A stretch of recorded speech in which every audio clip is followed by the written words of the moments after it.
If you're going to mediation soon or you have clients who are, consider pre-mediation coaching with us at High Conflict Institute. This is a brand new service we're providing, and here's why. Most people are unsure what will happen in mediation and how to prepare for it, especially in a high conflict mediation. Studies show that regardless of the skill level of your mediator, learning a few key conflict resolution skills can increase your success of settling your matter out of court. Our pre-mediation coach will work with you in a 90-minute one-on-one session by Zoom or phone to help you learn to stay calm, to make reasonable proposals, and make decisions that can last. A small investment with significant positive outcomes. Schedule your pre-mediation coaching session on our website at the link below in the show notes or call us at 619-800-2070. If you're a lawyer, mediator, or other professional and want more info, just ask us at highconflictinstitute.com on our contact page, or feel free to provide the coaching link directly to your clients today.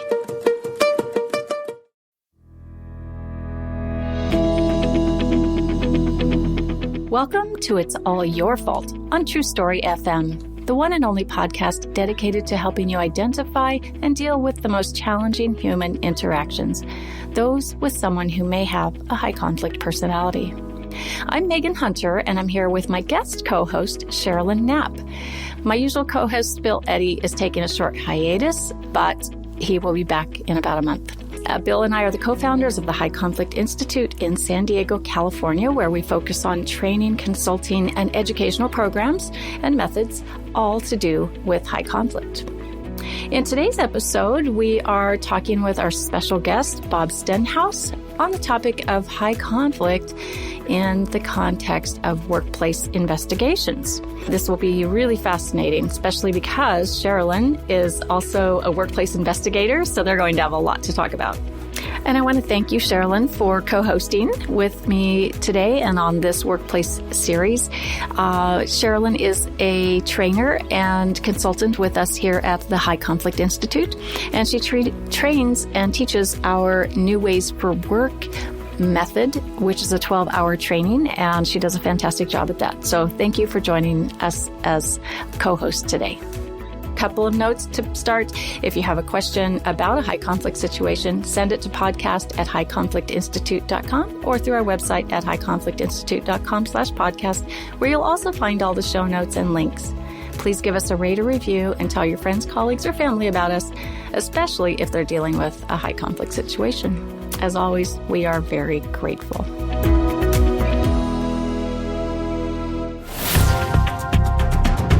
All right, so I'd like to introduce Bob, who is a Canadian, first of all. So welcome you, both of you, being from Canada, our neighbors to the north. I was going to say, we don't have conflict in Canada, Megan. We're all still polite, apparently. That's so nice. I've heard that. I hear you say, I'm sorry, a lot. So it must mean everybody's just really easy to get along with. Yeah, those are just the stories we tell ourselves, aren't right. they? Well, I think you might be joking, since we do get requests for training quite a lot in Canada. So there must be some conflict happening. So we're really happy to have you here today, Bob. Quick introduction. Bob first made his mark as a highly decorated and nationally recognized serious and organized crime investigator with the Royal Canadian Mounted Police, which I will hereafter refer to as RCMP, which is probably familiar to Canadians more than everyone else. But Bob's been a pioneer and an innovator and a leader on an elite team of undercover investigators who changed the way cold case homicide investigations were conducted. The techniques developed in the early 1990s were internationally groundbreaking and have come to be known as Mr. Big investigations. And I bet Bob has some stories he could share with us. On his retirement from the RCMP, Bob brought the same level of determination, innovation, keen insight, and emotional intelligence to his role, where he conducts workplace investigations and corporate training as a consultant. As a corporate investigations consultant and Alberta human rights investigator in the early 2000s, he provided service excellence to many government agencies, First Nations, and corporations in the resolution and mitigation of complex human resource risks. So welcome, Bob. Thank you very much, Megan. It's a pleasure to be here. You bet. All right. So if you would like to just give us a little background about yourself, your work, anything you want to tell us, what a workplace investigator is and what their role is in Canada. Absolutely. Thanks so much. I've been conducting workplace regulatory human rights investigations for almost 20 years after I left the RCMP. For 10 of those years, I was the leader of an in-house team with the largest health authority in Canada called Alberta Health Services. And to put it into context, we're looking at 110,000 employees across the province of Alberta. So a massive organization. And I was part of the leading the team responsible for some of the most high risk, high complex types of investigations internally. I began my firm in 2018 conducting investigations for obviously external clients, and I'm known as a third-party external investigator. We've grown starting by myself in 2018, we've got about 20 associates conducting investigations across Canada in a variety of organizations, industries, everything from small not-for-profit to multi-million-dollar organizations, municipalities, First Nations, every industry that you can really think about, we've actually conducted investigations in. We're doing about 100 investigations a year. And I do all the quality assurance. So I do a lot of reading and a lot of coaching and a lot of putting out fires sometimes, obviously, metaphorically. And, the big thing about a workplace investigator and what makes a good workplace investigator, they have to be impartial. They have to be thorough. They have to be fair gatherers of information and evidence. And interestingly, what a lot of people don't maybe necessarily know about this industry is that the workplace investigator is also the adjudicator. So they come to a finding. When they do an investigation, they're weighing the evidence. They're assessing it against what's called the civil standard of proof or the balance of probabilities. And they come to a finding. In other words, what's more likely to have occurred in this particular area of conflict. And we've talked about workplace investigations and conflict. Probably 95% of our work is what I call person-on-person allegations of misconduct. Bob, what kind of allegations are workplace investigators investigating with your business and just with the investigation community around North America? The primary area is harassment and bullying in the workplace. That seems to be the majority. We also investigate, of course, sexual harassment, sexual violence, sexual assaults, and discrimination based on any of the protected human rights grounds. So we investigate, like, as I said, I lump those into what I call person-on-person allegations of misconduct. Yeah.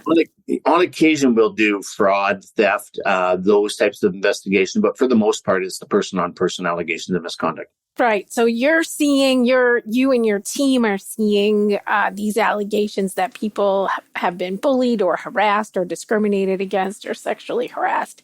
How do people with high conflict personalities show up in those investigations that you and your team are involved in? Well, it's interesting. They show up oftentimes in the initial complaint, where we have complainants identify their allegations. And of course, they're only allegations at that time because we have to be open to all possibilities. But they're identifying allegations and behaviors that I would look at to start to say, as we examine on a prima facie case or on its face, if this is true, what might we be dealing with here? So as an example, if we have a complainant allege gaslighting, and most of us are familiar with what that term means. Clearly, the complainant is because they raised it up in their complaint that I'm being gaslit, I'm being set up to fail, et cetera, when we're talking about harassment. And so we look at this and we evaluate from that prima facie case perspective to say, if this is true, what might we be dealing with? Always recognizing that the potential exists that the allegation isn't true. Oftentimes I see as well, Cherolyn, that, and you've probably seen this as well, is that someone that we might look at and, for lack of a better word, assess or anticipate that they're a high conflict person, they'll try to control the process, the interview times, the narrative. They want you to interview them at their time, on their time, when it's convenient for them. So there's an area of control there that we see sometimes. I've had a case where, this woman, I'm certainly highly qualified in this field, but she wanted to remove me from the investigation, alleging that I wasn't qualified. And of course, it was alleged that she tried to control everything in her workplace and was bullying to get there. So, I mean, we might see this in the behavior they show up with in the investigation. Sure. Interesting when it starts to show itself in the interactions with you, isn't it? Absolutely. Yeah. Yeah. And I think how they also show up is a significant lack of self-awareness. That they're either not aware whatsoever on how they are perceived or how they present to others, and will oftentimes either outright deny or deflect any allegations against them. And may not even understand, have, like you said, they don't have any awareness, self-awareness or insight into their role in the interaction or in the allegation. When, in a lot of cases, it could be that person that's causing the problem, right? And blaming it on the other person. And that's why many times decision makers get things backwards. So it just underscores the importance of having workplace investigators that are aware of high conflict personalities and human behavior, as both you and Cherolyn are. So what types of challenges do people with high conflict personalities pose for your investigator team? And what do investigators need to do to build rapport with anyone they interview to be able to gather the information you would need? Well, it's interesting. When I became familiar with the work being done by the High Conflict Institute and doing my research and reading, I really, really like the acronym BIF, or mnemonic BIF. And I used a couple of slides on that. I highlight the work that's being done at High Conflict Institute on my courses. Thank you. And I've got a video with Bill, and then I talk about BIF. I really believe that it is helpful. The brief aspect of BIF is not to debate. We're not here to debate our process. We're not here to debate how it's going to go. We need to inform people. We need to be brief, let them know what's going to happen. We do this in our initial letters that we send out to the persons or the parties involved in an investigation. We're very, very clear on the process, so we're informative. We let them know what's happening and when it will happen. We're firm on our boundaries when someone wants to either delay or wants to set up interviews when it's convenient for them, or wants us to, go down a rabbit trail. So we're firm on our boundaries, our process, our expectations, and always friendly. I really, really believe I've been doing investigations for 40 years, and my personality is one that people would say I'm collegial and friendly. That's just naturally who I am. I've seen other investigators, including in my former policing years. They're rigid, they're cold, they're robotic, they're aggressive, and that just doesn't work. And so I truly believe that we can rise above the emotions that might present themselves in a high conflict situation, and just continue to be who we are. And so I really like the guidelines identified in the BIF acronym. Do your team of investigators ever come to you and say, "Oh, I am facing a really difficult situation here. How do I get through this?" I'm thinking of situations maybe where, maybe an interviewee, so this could be a complaining party, a responding party, a witness, almost turns on the investigator and maybe ramps up with some outburst type behavior, or conversely shuts down and won't engage. And I'm just curious, when your team comes to you, what kinds of discussions do you have that bring in the high conflict techniques to help work with those folks? Yeah, I mean, they're all certainly aware of, our philosophy and theory on how to deal with high conflict. I mean, they're all seasoned and they've been around workplaces for a long time. On occasion, when we have those really sticky ones, I'll personally get involved, and so I may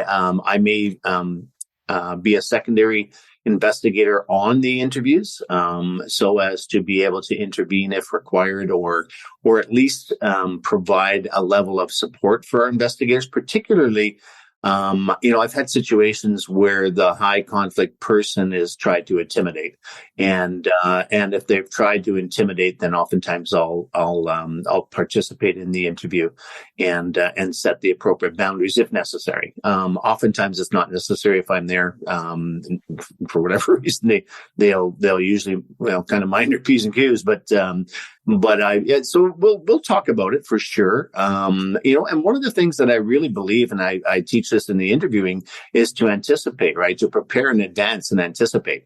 And so if we can prepare in advance and anticipate the type of response we may get, it will assist us when someone does erupt, or when someone does try to intimidate, or someone does try to discredit.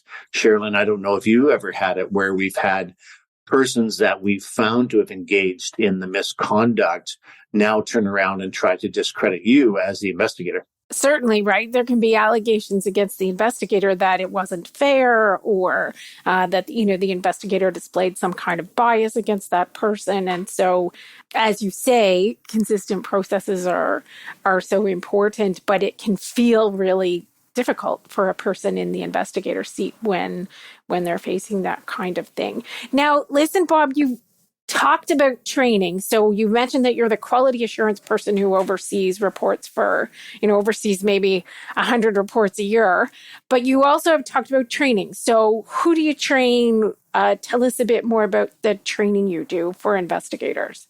Absolutely, yeah. I developed a training course when I was with my former employer, the health authority. And when I launched on my own, I developed a 3-day workplace investigations training that is geared primarily to the human resource professional.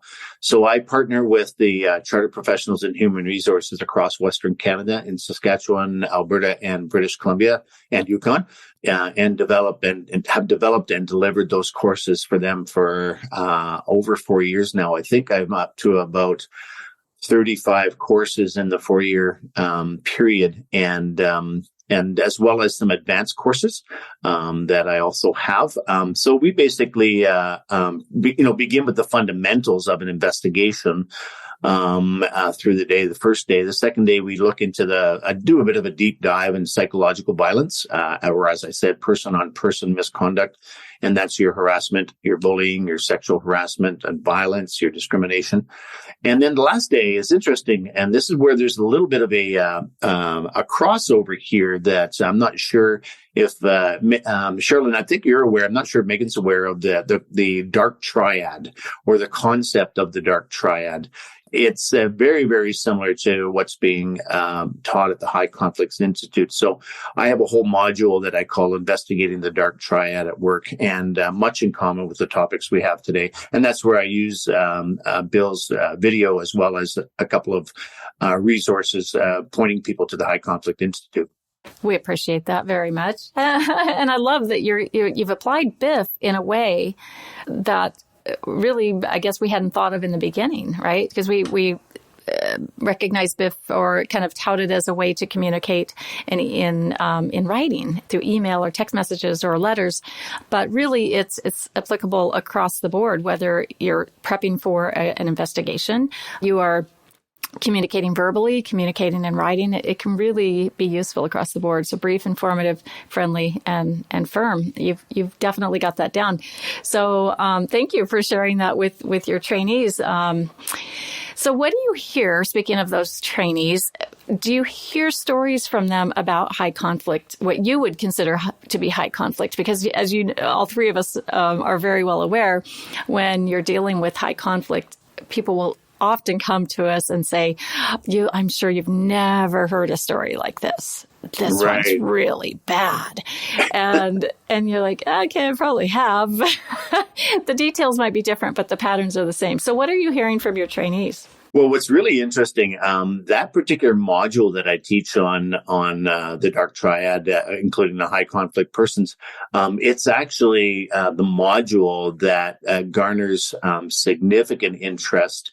And people share, like, that was my favorite, because it really is, I observe these aha moments, these proverbial aha moments, right? When we talk about those behaviors, as Bill identifies, the 95% of us, it just doesn't make sense.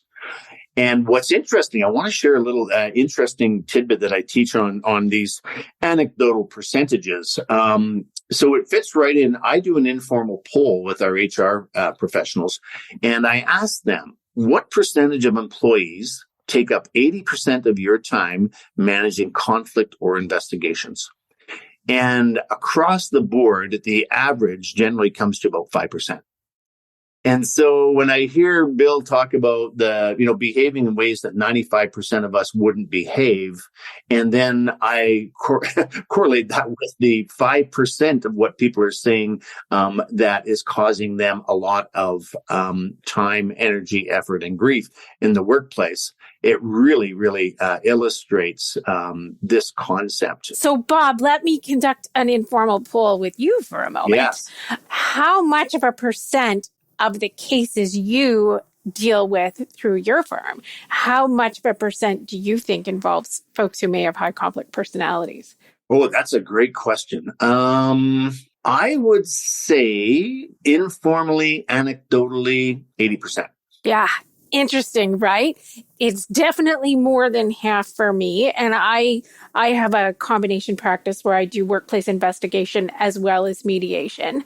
And don't you find that like the folks who find themselves in these processes where they're getting investigated for misconduct in a workplace and facing, by the way, the investigation for the benefit of the folks and the listeners out there who don't live in the world of investigations as Bob and I do, the outcome of these things might be discipline, which could involve suspensions. It could involve losing jobs and that kind of thing. So the stakes are high, but the folks who find themselves, don't you find the folks in these processes, they're not everybody. They're not like everybody. Yeah, absolutely, Cherolyn. And I'll, maybe I'll bring it down a little bit tighter in terms of, as an example, a sexual harassment case where they're not going to, I've never had someone fess up and say, yeah, you got me. I did it. I was sexually harassing her. I deserve to be fired. Right. You just don't have that happen. And so, so I look at, on occasion, you're going to get these cases where it really is two people that aren't able to get along and they're mutually trying to figure it out. They can't make it work. They go to you for mediation. And you've got two willing participants. In these investigations, like I said, anecdotally, 80%, I generally find that there is one antagonist. And that antagonist at times could be the complainant because, maybe there's a vexatious complaint. But for the most part, the antagonist being the person that is actually causing harm, psychological harm, emotional harm in the workplace. And oftentimes behaviors that we've been talking about do definitely show up in this.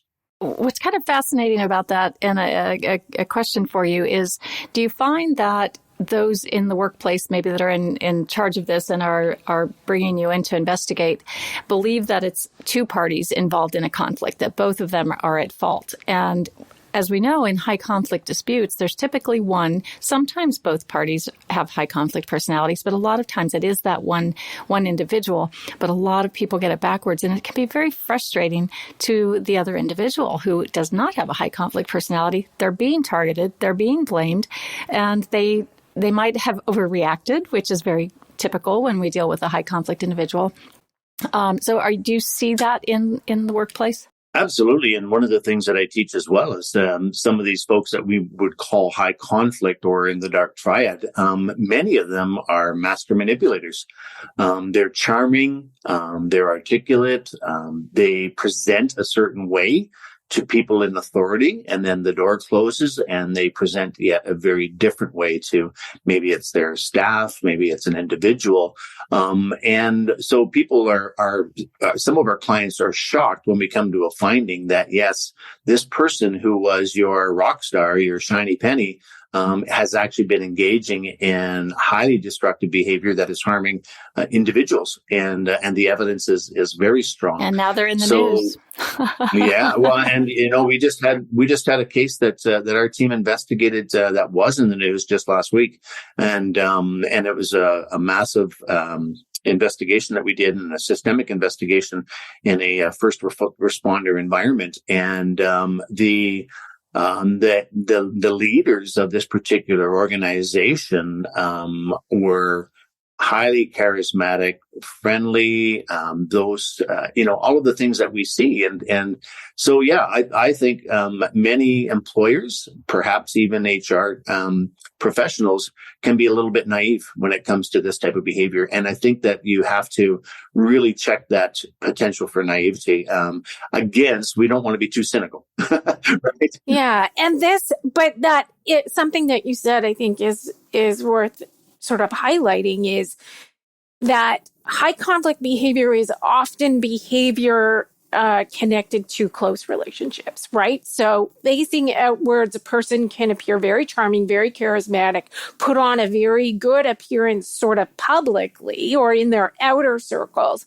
But then as relationships become closer, the high conflict type of perhaps disordered relationship disordered type behavior starts to come to bear. So I want us to talk a little bit about a concept called DARVO that gets talked a lot about in workplace investigation circles these days. And for the benefit of the listeners, Bob and I are both members of the Association of Workplace Investigators, which is a North American, well, in fact, it's a global organization, but it's got large amounts of members in Australia, the US, and Canada, sort of like the main markets that the High Conflict Institute reaches. And so this concept of DARVO comes up in our meetings and webinars. And so I think it would help to chat about that for a moment. So DARVO stands for Deny, Attack, Reverse, Victim, and Offender. And I wonder if you can just talk about that concept for a bit, and what do people who conduct workplace investigations need to know about it? And what links then do we see between DARVO behavior by a responding party and the kind of information that High Conflict Institute teaches? You know how I find it shows up, Cherolyn, right from the get-go, and as I'm sure you do as well. We begin our interviews with a very broad, wide open question. Can you tell me what's been going on? That's where I begin. And then it's really interesting to see where so let's say the respondent of an allegation that inevitably comes to be a founded allegation, that they immediately go to the discrediting of the complainant. And so that's the attack. They attack the credibility of the complainant. Well, she does this and she does that, and I think she's smoking marijuana, and well, you should see the way she dresses, and that sounds like divorce court. Yeah, exactly. Yeah, and so so right away it's attacking the credibility of the accuser. And then there's this. You start to listen very carefully to this element of poor me. As your statement at the High Conflict Institute goes, Megan, it's all your fault. It's all their fault. It's all the organization's fault. I'm a victim. Yeah, I'm a victim. Yeah, she's a narcissist. She's a this. She's the high conflict person, and so on and so forth. And as we probe the questions, we come to realize that there is very little in the way of acceptance that someone is behaving inappropriately or engaging in misconduct, number one. So they'll deny it, either soft denial or strong denial. Soft denial, by the way, I teach is well, I don't think I did that. I don't believe I said that. I don't recall saying that. Those are all what we call soft denials. And so it'll just come out in the interview. I mean, it's very clear. When I do my courses, I role play a couple of different characters, and so I start to do DARVO in my role play. I'm presenting as a respondent, and I'll role play, and I'll start to DARVO and see if the learners on my courses pick up on the fact that's exactly what I'm doing. And one of the defining characteristics that High Conflict Institute talks about in terms of how to identify people with high conflict personalities is targets of blame. And so when you have a responding party who's putting on, or rather, I don't even think they put it on. I think they really believe themselves to be victims, and that they are the victims, and then they they go into blaming complaining parties. I think it's really interesting. It's really important for investigators to be able to spot that information and spot that behavior. Do you think human resources professionals that you teach are they savvy enough to that, or do you think they sometimes get drawn into that type of behavior?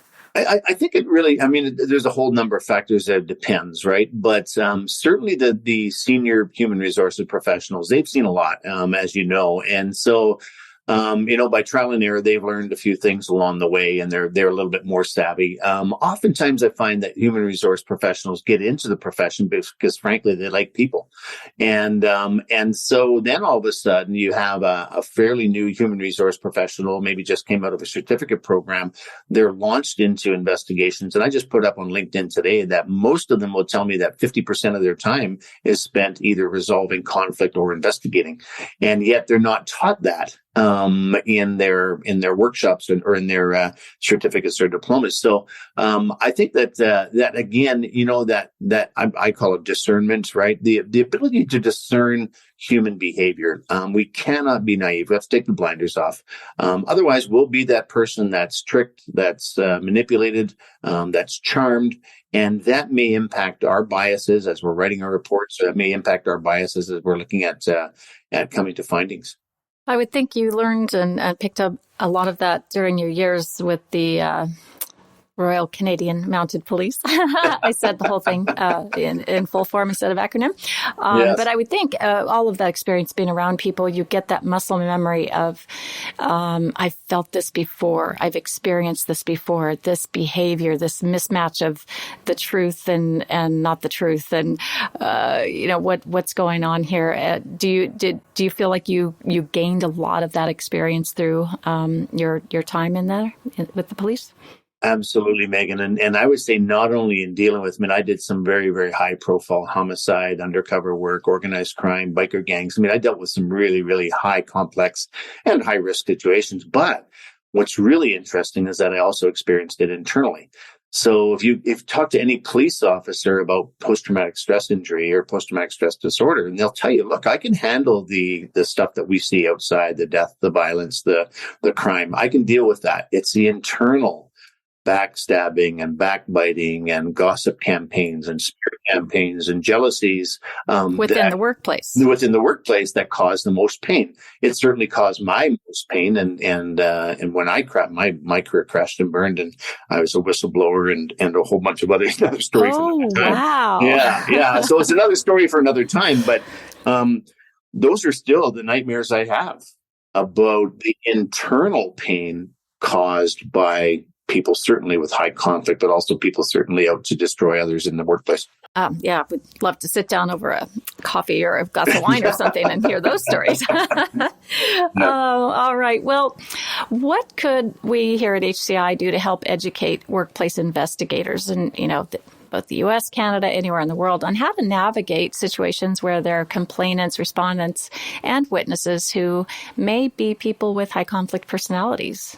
What's important there? Yeah, it's interesting, Megan. I had posted on LinkedIn last week about HCI, and I'd post some links, and I had some people push back. They didn't like, really, they didn't like the idea that we may quote label someone as high conflict, right? Yeah, and you probably heard that a lot. We can't label, sure. And yet, sometimes for us to understand really what's going on here, while it's not a label per se. It's okay to kind of say, look, this is the evidence bears out that this person has a lot of conflict around them. And whether it be in their interpersonal relationships at home, or whether it be in the workplace, or whether it be in, the sports area, or wherever they interact with others, they have churn and conflict that follows them wherever they go. We're not all like that. Right. Right. And so, I think that obviously continuing the awareness and frankly, maybe helping others accept that there's such a thing, or that accept the theory. And the fact that there are folks who show up in lots and lots of workplace investigations who may have high conflict personalities. I mean, being able to identify that and use HCI's techniques helps you build rapport with that person, right. Helps you make sure that the workplace investigation remains unbiased and fair, because you can actually connect with that person and help them tell their story, hopefully in a way that helps them feel that there was a fair process, win, lose, or draw in terms of whatever happens at the end. Absolutely. And I would say that, that one of the things that, for an investigator to continue to develop and be a really competent investigator is that understanding of their own triggers, right? That a high conflict person might push their buttons, and then it could be argued they aren't giving them a fair shake. And so I kind of almost laugh it off when I have someone that's trying to control the process, trying to control and engage in DARVO and, blaming others and blaming the organization and blaming human resources and blaming the prime minister and blaming I kind of smile inwardly at that. I don't let it hook me. And I think for a workplace investigator, they have to be very aware of their own triggers and their own hooks, that they don't get hooked into some of the manipulative tactics that might take place as well. That's right, because ultimately we have to stay impartial and make sure it's a fair process. That's why we're brought in as external investigators. If we're external and even the internal investigators, we must keep it fair. Yeah, absolutely. Back to the conversation around, kind of some pushback around the labels. It's, Bill and I just recorded an episode a couple of weeks back on personality disorders, the elephant in the room, the new elephant in the room. I heard it. Thank you. So, Bill, theorizes that, back 20 years ago or a little bit longer, alcoholism was the elephant in the room. And once people started talking about it, there was, the shame was shed a bit and people could get the help they needed. And I think it's somewhat similar with high conflict disputes.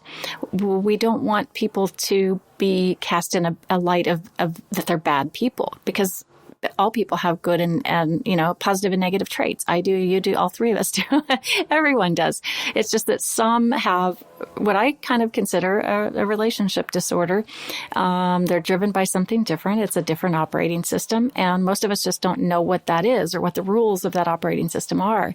And so once we do, and this is really what we focus on at the Institute, is we just have to have an understanding of what those rules are so that we can adapt and provide the best services. So when you're doing that investigation, you can approach it in a BIF way, so that you can approach people with a rapport building beginning, and to not make them feel shamed, and to give, really allow them to experience a fair process and to know that they've been heard, which with the true individual with high conflict personality, they really struggle with that. They think they're not heard. They don't get a voice.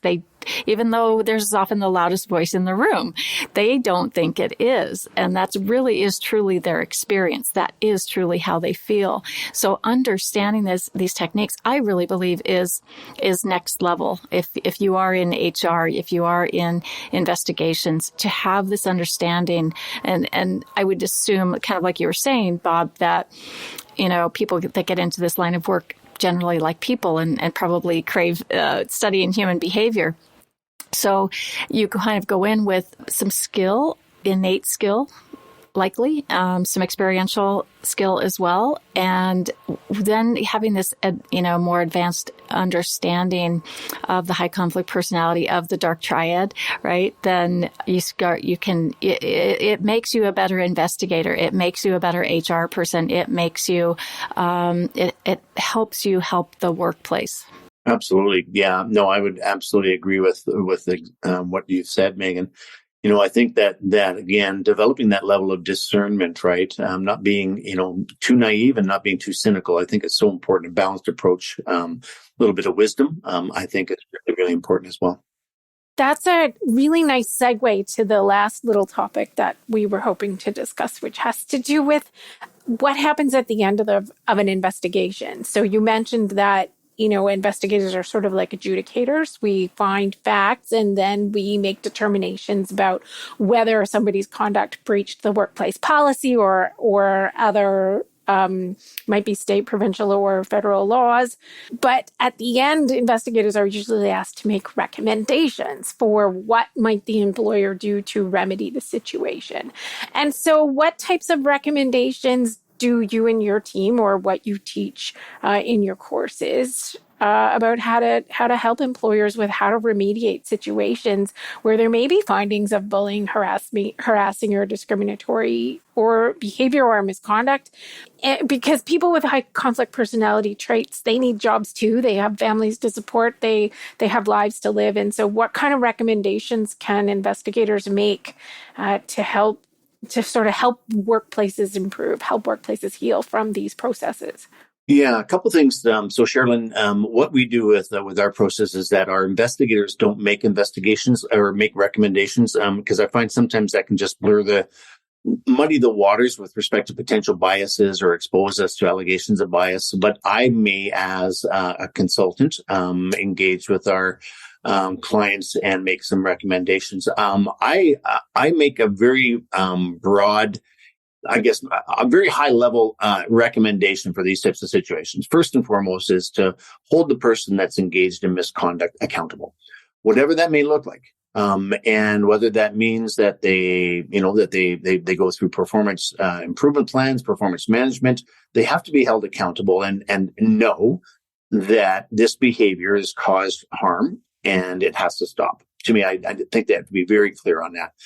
Secondly, is to make the other person whole, because if anyone's been in the circle of someone that may fall into, certainly are exhibiting the behaviors of a personality disorder or high conflict, it is painful. I have at the personal level, and I can tell you, it is, for lack of a better word, crazy making.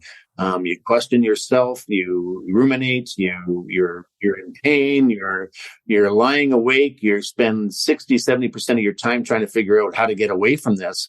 And so they have to be made whole. The persons that have been the target of this behavior. And lastly, put the checks and balances in place to make sure it doesn't continue. If the high conflict person continues to behave in high conflict ways that are harming others, then they need to be disciplined. Either, I always used to have when I was in leadership, we manage up. So in other words, we bring them to the level of expectation, or we manage out. And that's how, and I think that aligns with BIF as well. I'll tell you what I push back on. My little pet peeve, and I'm a trainer. I'm a corporate trainer. I train thousands, in workplace harassment, bullying prevention, and all kinds of things. Training is not the silver bullet. No, right. You can't just throw anyone in a course and hope that they're going to figure it all out, gain the insight, and improve. Exactly. And so, oftentimes I see organizations default, well, we'll send them for training. No, you need to performance manage. You need to set proper expectations, hold them accountable. Far more effective than training is going to be. I would say, if someone's working with me that's high conflict, said, look, I will do everything I can to help you improve your behavior towards others. But what I won't do is allow you to continue to behave like that. Right, which is setting limits, right? That is what HCI teaches is that we have to set limits, and also that people with high conflict personality traits need one-on-one attention, that there is coaching that can help people shift behavior, even if they're not going to learn insight, and that employers can offer that kind of support to help remediate a situation. I go back to situational leadership, Cherolyn, and where you're probably familiar with the four quadrants of the able and willing quadrants. And I go, basically figure out, are they willing and able to change? If they're willing and able, then I would say to organizations, put the resources in. If they're unwilling or unable to change behavior, then you need to make different decisions.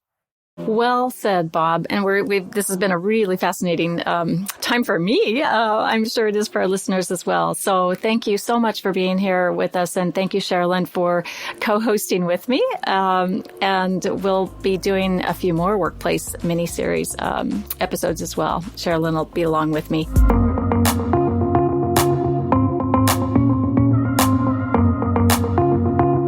In the meantime, send your questions to podcast@highconflictinstitute.com or submit them to highconflictinstitute.com/podcast. And we'd love if you'd leave us a review wherever you listen to your podcast. Until next time, keep learning and practicing the skills for high conflict interaction. Be kind to yourself, be kind to others, while we all strive toward the missing piece. It's All Your Fault is a production of True Story FM. Engineering by Andy Nelson. Music by Wolf Samuels, John Coggins, and Ziv Moran. Find the show notes, and transcripts at truestory.fm or highconflictinstitute.com/podcast. If your podcast app allows ratings and reviews, please consider doing that for our show.